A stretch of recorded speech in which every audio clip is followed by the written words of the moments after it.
Let's talk about Outer Banks Season 4 Part 2. What's going on, guys? I'm Chris, and welcome back to another video. So today I've got my review of Outer Banks Season 4 Part 2. These are the final 5 episodes of the 4th season. They hit Netflix today. And before I get into this, be sure to hit that like button, comment your thoughts on these last 5 episodes down below, and subscribe and hit that notification bell to help me reach my goal of 150,000 subscribers here on the channel. I mean, a lot. Now, I have to say, I can't talk about these final 5 episodes without getting into spoilers about something that happens at the end. I will save that for the end of this video, so I'll put a big spoiler warning, but I just wanted to let you know there will be spoilers at some point in this video. I'll give you a heads up before I get into it. But let's start with the pros, the things I really enjoyed or liked a lot about Season 4 Part 2. There's no time wasted as we kickstart Season 4 Part 2 with a wild episode. I mean, we're showing some real chaos happening, borderline anarchy in the streets of Kildare County. It was nuts. A lot of this is sort of spearheaded by JJ's character. We see Rudy Pankow in his bag this season, like he's getting to have fun in this role, playing it a lot differently than we've seen. It's an unhinged JJ, and Rudy Pankow is able to shine. You can tell the actor had a lot of fun sort of flipping the script with his character throughout these 5 episodes, and he's responsible for some pretty insane things that go down early on this season. Through these 5 episodes, the stakes are as high as they've ever felt, maybe the highest in this show so far. We go global again in this part, and I'm okay with that because it feels earned, unlike with Season 3. Like in Season 3, a lot of this time is spent outside of the Outer Banks, but in Season 4 Part 1, we go back to the roots of the show. We see the main Pogues having beef with the Kooks, and they're, doing their thing on the island. We even get some of that in Season 4 Part 2, but we do ultimately end up going global with this treasure hunting escapade that they're on. And regarding JJ, who's kind of been at the forefront of this season, there's a clever use of flashbacks to give some depth to his family lineage and backstory. Thought it was well done early on in that first episode of Season 4 Part 2. Allowed you to feel for JJ a bit more. And when it comes to our Pogues, John B and Sarah Cameron's relationship is the heart and soul of this group in many ways, and boy do they have some time to shine this season. I want to tip my hat to Madelyn, Cline, and Chase Stokes because they're so professional. They're able to set aside their in real life dating history and give us a compelling performance, both of them.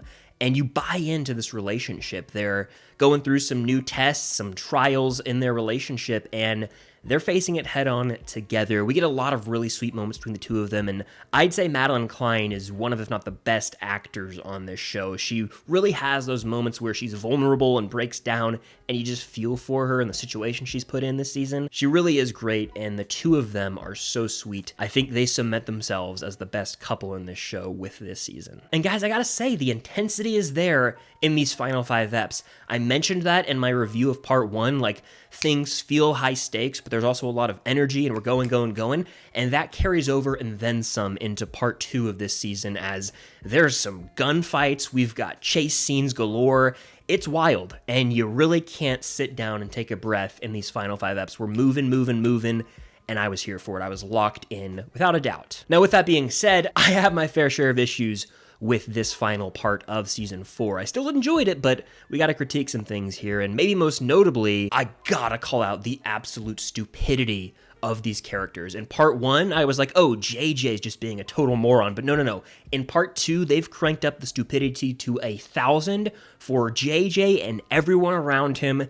No one has a brain, it seems like, in this next part of the show, and it's infuriating to watch at times. It really almost holds the show back from an enjoyment level because of how irritating it can get with characters making the same stupid decisions over and over again. Like, time and time again, characters made boneheaded decisions in this next part. It's like, how many times can they continue to make the same mistake? The Pogues would just continue to trust people who have screwed them time and time again, and they just put blind faith in them, like, oh, maybe this time we can rely on them. No.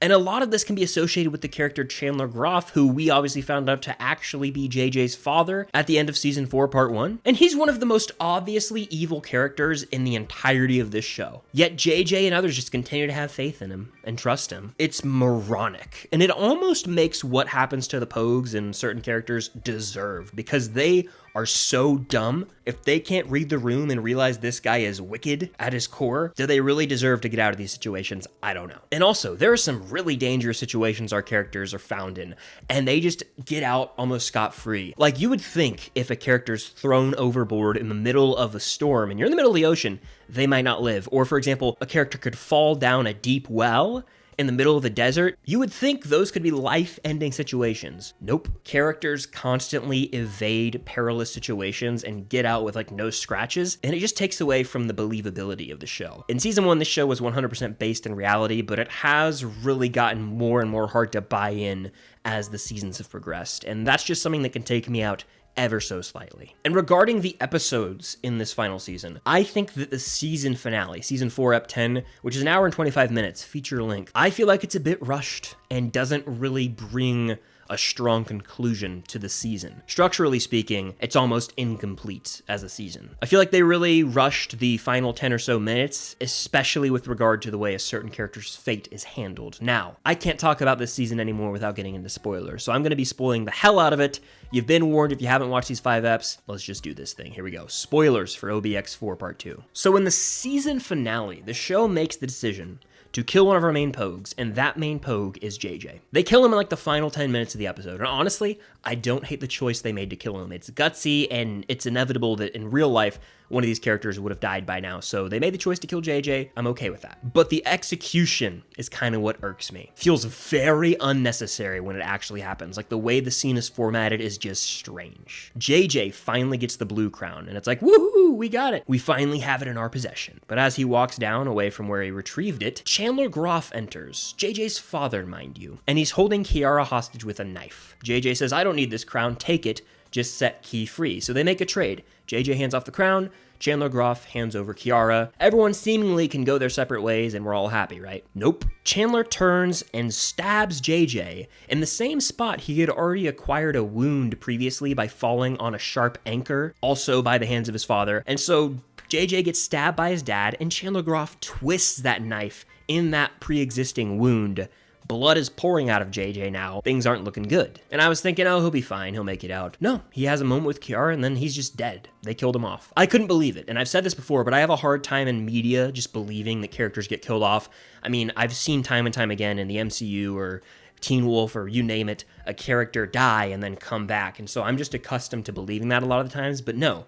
They made it official. We got a John B. voiceover. We got a montage of JJ's best moments with the gang. We even saw the man get buried in the ground. He is dead and gone. I just can't help but feel like it was all handled so strangely, felt really off, and was just rushed. This is one of the main characters from season 1, and he's just gone like that. It was really weird how it went down. Like, when he died, Key was the only person with him, and then the rest of the gang showed up briefly, and we see them crying over him, but that's it. We get that montage and we don't even really see much else of him except him getting buried. He's just dead. Now the question I'll ask, and you guys let me know your thoughts in the comments. Was the decision to kill JJ made because of the story and they wanted to kill someone, or did it involve drama between actors on set? I'm not going to delve into that. You guys probably know what I'm referring to, but do you think that's why they killed JJ? I can't help but feel like that has to play a hand here. Again, feel free to research what I'm referring to on your own time, but I feel like that has to have some involvement with the decision to kill JJ. But that's pretty much the end of the season. JJ dies very abruptly, and he's buried, and then boom, the gang's like, we gotta get revenge, and that's the end. So the season definitely ends on a somber note. Just a strange feeling, though. Like, it feels incomplete. There should have been at least another episode to clarify things, and it doesn't feel like what we were working towards really came to a conclusion. Chandler Groff runs off with the blue crown, and I guess we'll see him again because the gang's gonna go after him, but that's that.